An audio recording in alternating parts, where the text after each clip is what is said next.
అసలు వినిపించలేదండి, సారీ. ఒక్క నిమిషం.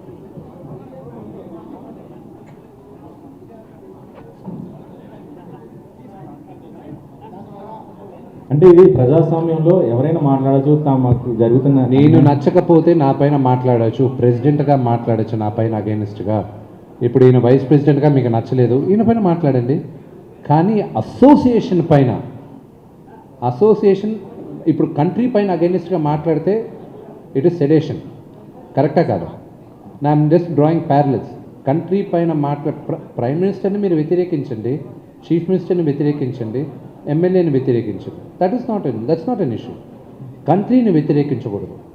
That is the whole thing. మాని వ్యతిరేకించకూడదు. యూ కెన్ మేము చేసే పాలసీస్ నచ్చకపోతే నచ్చలేదు, అంతే. Drop it.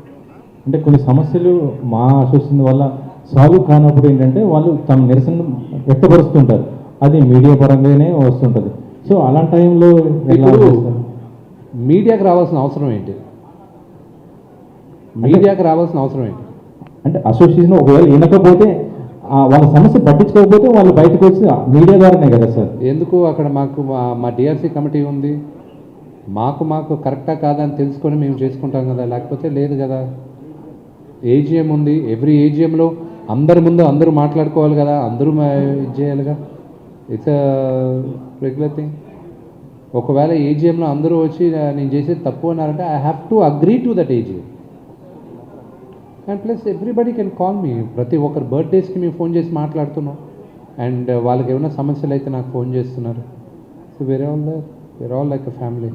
విష్ణు గారు, ఇటీవల ఒక సమస్య మా దృష్టికి రావడం జరిగింది.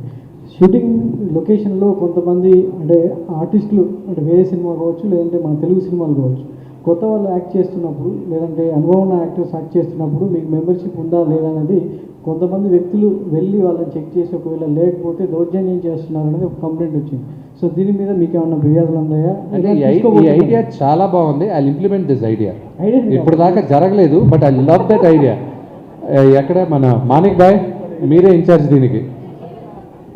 మీరు కరాటే కలిగినారు మీరిద్దరు. ఈ idea, I love that idea. I think we should do that. మిగతా యూనియన్స్లో జరుగుతుంది అది. మీరు మేకప్ యూనియన్లో జరుగుతుంది, మీకు ఫైట్ యూనియన్లో జరుగుతుంది, డ్యాన్స్ యూనియన్లో జరుగుతుంది. మా దాంట్లో కూడా మంచి idea. I definitely implemented, and అది జరగచ్చు కూడా. I don't know. కరెక్ట్గా 30 years అయింది మూవీ ఆర్టిస్ట్ అసోసియేషన్ పెట్టి. లెజెండ్స్ ప్రెసిడెంట్స్గా చేశారు. అప్పుడు ఆలోచించలే వాళ్ళు ఇలాగ తయారవుద్దని. బట్ కుటుంబం పెద్దదయ్యేసరికి కొత్త సమస్యలు వస్తున్నాయి.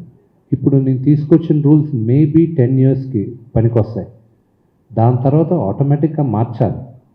Every rule has to change according to the present conditions. అంతేగాని ఇప్పుడు రెడెండెంట్ రూల్స్ కొన్ని ఉన్నాయి. మా బైలాస్లో కూడా కొన్ని రూల్స్ ఉన్నాయి విచ్ లీగల్ ఒపీనియన్ తీసుకొని అవి తీసేస్తున్నాం. అది ఏజిఎంలో పెట్టి తీసేస్తున్నాం. ఒక చిన్న ఎగ్జాంపుల్ చెప్తా.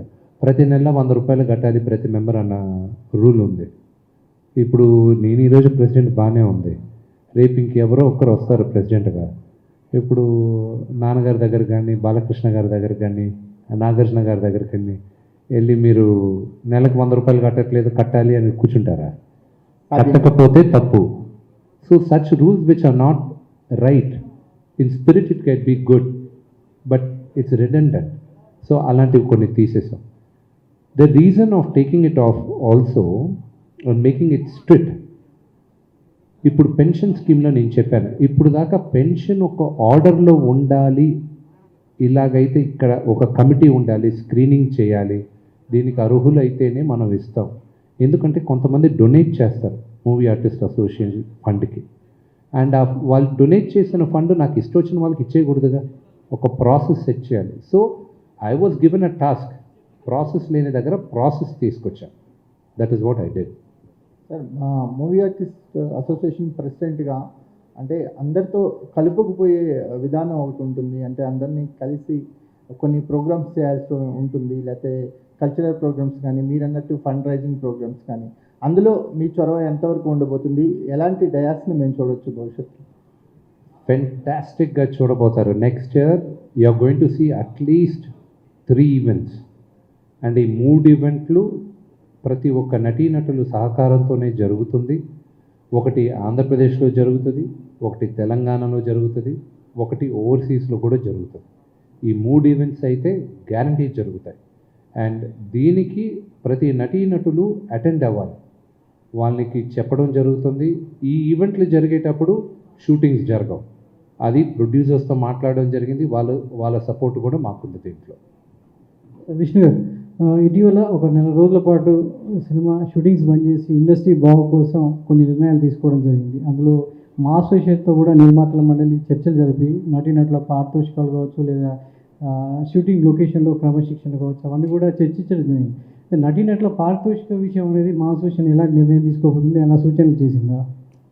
మూవీ ఆర్టిస్ట్ అసోసియేషన్ ఒక ఆర్టిస్ట్ ఇంతే డబ్బు తీసుకోవాలనుకుంటే ఫస్ట్ వచ్చి ఆ రూల్ని బ్రేక్ చేసి మమ్మల్ని మామూలుగా తిట్టేది మా నాన్నగారే ఉంటారు. సో మేమందరం వీఆర్ ఆల్ లైక్ స్టాక్. నా సినిమా బ్రహ్మాండంగా ఆడితే నాకు మంచి డబ్బు ఇస్తారు. ఇప్పుడు పక్కనోడు సినిమా ఆడలేదనుకోండి, ఎక్స్ అని అతని సినిమా ఆడితే డబ్బులు ఇస్తారు. ఎక్స్ అని సినిమా ఆడలేదనుకోండి, డబ్బులు ఎందుకు ఇస్తారు మీరు? So you know it is up to the artist. That is a larger debate. అది మేము వీల్ నెవర్ ఇంటర్ఫియర్. మీరు మాట్లాడుకొని ఇచ్చుకోండి అంతే. అది మీరు వద్దనుకుంటారా, I have encourage another actor. But discipline పరంగా వచ్చారా, ఇట్స్ ఎ 2-way బోట్. ఇప్పుడు మేము డిసిప్లిన్డ్గా మా ఆర్టిస్ట్ కానీ సపోజ్ సెట్కి కరెక్ట్ టైం రాకుండా ఒక ప్రొడ్యూసర్ కానీ రిటర్న్ కంప్లైంట్ మూవీ ఆర్టిస్ట్ అసోసియేషన్కి ఇస్తే మేము ఆర్టిస్ట్తో మేము మాట్లాడి అమికబుల్ సొల్యూషన్ ఇస్తాం. అలాగే మా ఆర్టిస్ట్ని కానీ ఒక ప్రొడ్యూసర్ కానీ కరెక్ట్గా ఇచ్చిన కమిట్మెంట్ ఇవ్వకుండా ఇబ్బంది పెడితే we will also react.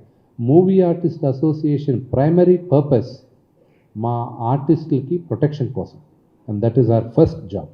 Membership విషయంలో కూడా ఇప్పటివరకు అంటే నాన్ లాంగ్వేజెస్ అంటే మిగతా రాష్ట్రాల నుంచి మన సినిమాల్లోకి వచ్చినటువంటి నటీనటుల విషయంలో ఎంతమంది మెంబర్షిప్ లేదు, వాళ్ళు ఏమైనా గుర్తించారా?